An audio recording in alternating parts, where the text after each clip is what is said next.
Hello friends, welcome back to our channel JR Mantra. आपका मेरे channel में बहुत बहुत स्वागत है। आई होप कि आप सब बहुत बढ़िया होंगे। आई होप कि आपने मेरे पिछले सारे लेसन प्लान देखे होंगे। मैंने इंग्लिश में आपको 17 से 18 लेसन प्लान प्रोवाइड करा दिए हैं और मैंने ज्योग्राफी में भी आपको 17 से 18 लेसन प्लान प्रोवाइड करा दिए हैं। वो सब आप देख लीजिएगा। मैंने आपको BEd की और भी फाइल्स प्रोवाइड करा दी हैं। गाइस, मेरे पास एक कमेंट आया था फरीन अंसारी का।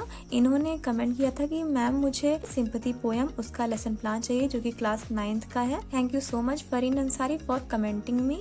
तो चलिए आज हम देखते हैं सिंपैथी पोयम का लेसन प्लान। तो आप सबसे पहले देख लीजिए आप इसका फॉर्मेट कैसे बनेगा।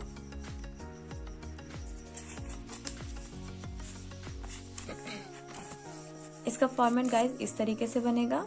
इस तरीके से लाइंस वगैरह होंगी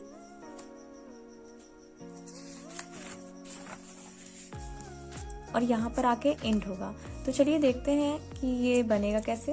तो फ्रेंड्स, यहाँ पर सबसे पहले आप लिखेंगे लेसन प्लान नंबर, जो भी आपका लेसन प्लान का नंबर होगा 2, 4, 5, 6, 10 या 12, कुछ भी आप यहाँ पर लिखिएगा। इसके बाद आपका होगा नेम ऑफ स्कूल। आपकी टीचिंग जिस स्कूल में लगी होगी उस शिक्षण संस्थान का आप यहाँ पर नाम लिखेंगे। तो यहाँ पर मैंने लिखा है वंशराज स्मारक आदर्श शिक्षण संस्थान अकबरपुर। इसके बाद यहाँ पे आप लिखेंगे name of प्यूपिल teacher. प्यूपिल teacher means होता है छात्राध्यापिका का नाम। यहाँ पर आप अपना नाम लिखेंगे। मैंने यहाँ पर अपना नाम लिखा हुआ है। इसके बाद आप इस तरीके से स्ट्रक्चर बनाएंगे और यहाँ पर लिखेंगे डेट, क्लास, सब्जेक्ट, सब सब्जेक्ट, पीरियड एंड ड्यूरेशन। आपकी टीचिंग जिस डेट को लगी होगी उस डेट को आप यहाँ पर लिख दीजिएगा। इसके बाद क्लास, आपका जो भी क्लास होगा, क्लास 9th यहाँ पर आप लिख लीजिएगा क्योंकि जो सिंपैथी है वो क्लास 9th की पोयम है। यहाँ पर आप क्लास 9th लिख लीजिएगा। इसके बाद सब्जेक्ट इंग्लिश और सब सब्जेक्ट में आप यहाँ पर पोएट्री डाल दीजिएगा। इसके बाद आपका पीरियड होगा जो भी आपकी पीरियड होगी 4th, 5 या 6, तो यहाँ पर आप डाल दीजिएगा। इसके बाद आप अपना ड्यूरेशन डाल दीजिएगा, आपकी जितनी मिनट की क्लास होगी। इसके बाद आपका आएगा टॉपिक। तो जैसा कि मैंने आपको बताया आज मैं सिंपैथी कवर करने वाली हूँ, सिंपैथी पोयम को, जो कि क्लास 9th की है। तो यहाँ पर आप टॉपिक में डाल लीजिएगा सिंपैथी। नेक्स्ट इसके बाद आता है आपका general AIIMS. Guys, general AIIMS क्या होता है? सामान्य उद्देश्य। आपके आप जो इंग्लिश पढ़ा रहे हैं उससे बच्चों में आप क्या क्या चीज़ें डेवलप करते हैं, वही होता है आपका जनरल एम्स। तो यहाँ पर देखिए फर्स्ट होगा to enable the student to read the lesson with correct pronunciation. आप एक्सपेक्ट करते हैं कि बच्चे आपकी इंग्लिश टीचिंग से प्रोनाउंसिएशन अच्छी करेंगे, अच्छे से आप लेसन को पढ़ सकेंगे। नेक्स्ट होगा आपका to enable the student to speak and write correct English. Next होगा आपका to develop their vocabulary of the students. Next होगा to enable them to comprehend the taught passage.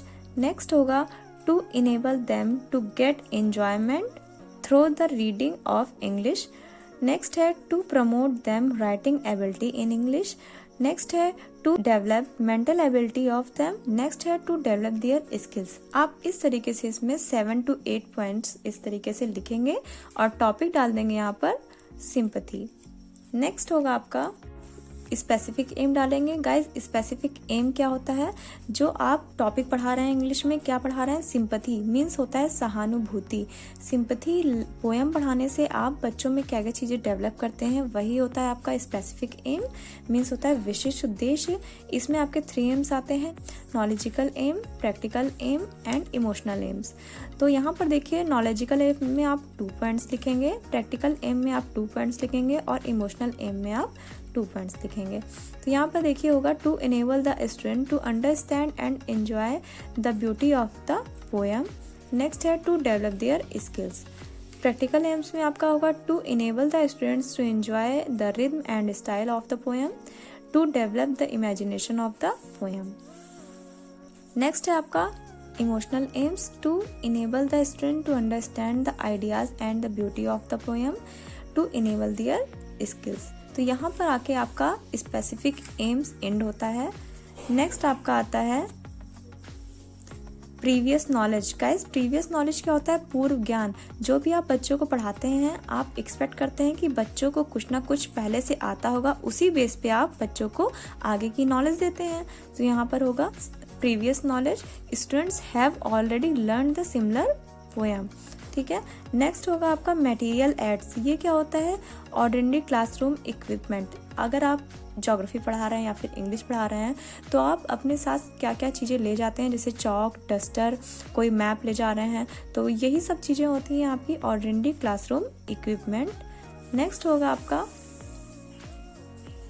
Introduction question. Guys यही सबसे ज़्यादा important होता है कि आप क्वेश्चंस किस तरीके से बनाते हैं ताकि बच्चे जो आंसर दे रहे हैं उसी बेस पे आपका यहाँ पर प्रॉब्लमेटिक आएगा। आप क्वेश्चन पूछेंगे, have you ever seen any beggar in your street? क्या आपने अपनी गली में कभी किसी भिखारी को देखा है? तो ऑब्वियस सी बात है, बच्चे आंसर देंगे yes I have seen beggar in my street. इसी से आप नेक्स्ट क्वेश्चन करेंगे, how do you help him? आप उनकी हेल्प कैसे करते हैं? तो बच्चे आंसर दे पाएंगे, क्लास 9th के हैं, I help him with give money, cloth and bread ETC। तो बच्चे इस तरीके से आंसर देते हैं। नेक्स्ट होगा, why do you help him? आप उनकी हेल्प क्यों करते हैं? तो बच्चे आंसर देंगे, I help him because I feel help, mercy and sympathy for him. तो सिंपथी वर्ड आपका आ गया जो कि आपका पोएम का टॉपिक है, ठीक है। नेक्स्ट होगा आपका What do you know about sympathy? तो यहाँ पे आप सिंपथी वर्ड को यहाँ पर आप क्वेश्चन करते हैं तो यहाँ पर प्रॉब्लमेटिक आ जाएगा, बच्चे आंसर नहीं दे पाएंगे। इसी बेस पे आप यहाँ पर बच्चों से कहते हैं, dear students today we shall appreciate the poem sympathy.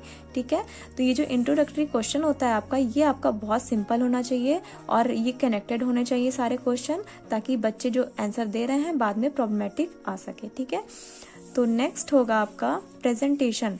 तो यहाँ पर देखिए मैंने 2 स्टैंजा लिया है, आई ले इन शोरो से लेके हिज चैरिटी तक, जैसा कि आप स्क्रीन पर देख रहे होंगे।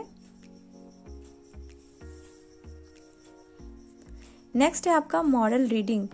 The pupil teacher will read the stanza aloud with correct pronunciation, intonation, rhythm, stress and style. तो यहाँ पर आप इस तरीके से क्या करेंगे, जो पैसेज होगा उसको करेक्ट प्रोनाउंसिएशन के साथ पढ़ेंगे, इंटोनेशन के साथ पढ़ेंगे, rhythm and stress and style के साथ पढ़ेंगे।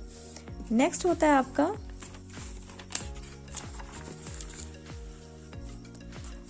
आपका इमिटेशन रीडिंग। ये क्या होता है, अभी भी आपने correct pronunciation, intonation, rhythm and style के साथ जो स्टैंजा पढ़ा है वो अब बच्चे रीड करेंगे। The pupil teacher will ask the student to read the stanza aloud with correct pronunciation, intonation, rhythm and style. इतना तो आपको समझ आ गया होगा। नेक्स्ट है आपका प्रोनाउंसिएशन ड्रिल। जो आपका स्टैंजा है, मैंने फर्स्ट 2 स्टैंजा लिया हुआ है, तो जो स्टैंजा है वो आप उसमें से जो भी डिफिकल्ट वर्ड्स हैं वो आप ब्लैक बोर्ड पे इस तरीके से लिखेंगे, जैसे कि ले, sorrow, distressed, grief, proud and charity. तो इसका आप प्रोनाउंसिएशन करेंगे इस तरीके से, ताकि बच्चों को समझ आ जाए कि किसे किस तरीके से, किस वर्ड को किस तरीके से प्रोनाउंसिएशन करना है, प्रोनाउंस करना है।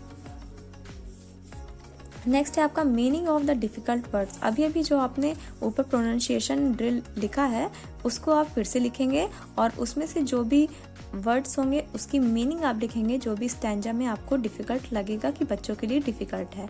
तो जैसा कि मैंने यहाँ पे ले, sorrow, distressed, grief, proud, gold and charity, ये आप देख सकते हैं। इसको मैंने यहाँ पर हिंदी में इस तरीके से मीनिंग लिख दी है ताकि बच्चे आसानी से समझ पाएं। इतना आपको समझ आ गया होगा फ्रेंड्स। अब यहाँ पर आपने क्या क्या किया, आपने उसको सही प्रोनाउंसिएशन के साथ स्टैंजा को रीड किया, इसके बाद प्रोनाउंसिएशन ड्रिल भी आपने कर दिया, इसके बाद आपने मीनिंग भी डिफिकल्ट वर्ड्स की बता दी। अब होगा एक्सप्लेनेशन। अब बच्चों को आप क्या करेंगे, उस स्टैंजा को प्रोनाउंस करके बताएंगे। The pupil teacher will read and explain the stanza and students listen carefully. इतना तो आपको समझ आ गया होगा। नेक्स्ट है आपका साइलेंट रीडिंग। ये क्या होता है, all the students in the class will be instructed to read the silence. बच्चे क्या करेंगे, उसको साइलेंट होके उस स्टैंजा को अच्छे से रीड करेंगे मीनिंग के साथ, क्योंकि यहाँ पर आपने मीनिंग के साथ उसको एक्सप्लेन कर दिया है स्टैंजा को। नेक्स्ट है आपका कॉम्प्रिहेंशन क्वेश्चन। यहाँ पर आप देख लीजिए प्यूपिल टीचर एक्टिविटी होगी और स्टूडेंट्स एक्टिविटी होगी। जो आपने स्टैंजा रीड किया है एक्सप्लेनेशन के साथ, वो आप बच्चों से उसमें से कुछ क्वेश्चंस पूछेंगे। आप बच्चों को इवेलुएट करते हैं कि बच्चों को समझ में आया या नहीं आया। तो यहाँ पर आप क्वेश्चन करेंगे हु ले इन सॉरो, तो बच्चे आंसर दे पाएंगे the poet lay in sorrow. Next होगा who heard the grief of poet, तो यहाँ पर आंसर होगा a proud man heard the grief of the poet. Next होगा how did the proud man help the poet, तो यहाँ पर answer होगा the proud man gave him gold. Next होगा how did the poet repay the proud man, तो answer होगा इसका the poet paid him back the gold and also blessed his charity. तो यहाँ पर आपको इतना समझ आ गया होगा। नेक्स्ट है आपका एप्रिशिएशन क्वेश्चन। तो आप फिर से 2-3 क्वेश्चन करके फिर से एवेल्युएट करते हैं बच्चों को। Who is the poet of the poem, तो बच्चे आंसर दे पाएंगे। Which word rhyme with each other in the first stanza, तो आप यहाँ पर क्वेश्चन करेंगे तो और बच्चे आंसर दे पाएंगे। इसके बाद आपका आता है होमवर्क। होमवर्क में आप right the summary of first and second stanza. तो यहाँ पर आके आपका ये सिंपैथी पोएम का लेसन प्लान एंड होता है। आई होप कि आपको समझ आ गया होगा, आई होप कि आपको क्लियर हो गया होगा कि किस तरीके से लेसन प्लान बनेगा, और आई होप कि आपका जो इंट्रोडक्टरी क्वेश्चन है वो भी आपको समझ में आ गया होगा। काफ़ी इजी तरीके से मैंने बनाया है ताकि बच्चे आसानी से आंसर दे पाएँ और आपका प्रॉब्लमेटिक आ सके। तो गाइज, अगर आपको ये लेसन प्लान अच्छा लगा हो तो प्लीज़ मेरे चैनल को सब्सक्राइब कर दीजिएगा, बेल आइकन ज़रूर प्रेस कर दीजिएगा ताकि जब भी मैं नेक्स्ट वीडियो अपलोड करूँ तो आपके पास नोटिफिकेशन चली जाए। गाइज, आपको किसी भी चैप्टर का, किसी भी लेसन का, ज्योग्राफी या इंग्लिश में किसी भी टॉपिक का लेसन प्लान चाहिए होगा तो आप प्लीज़ कमेंट कर दीजिएगा, मैं प्रोवाइड कर दूंगी। आप प्लीज़ क्लास का नाम और टॉपिक का नाम उस पर कमेंट कर दीजिएगा गाइज। तो चलिए अब हम मिलते हैं अपने नेक्स्ट वीडियो में। तो guys please like, share, comment. Thank you so much for watching this video.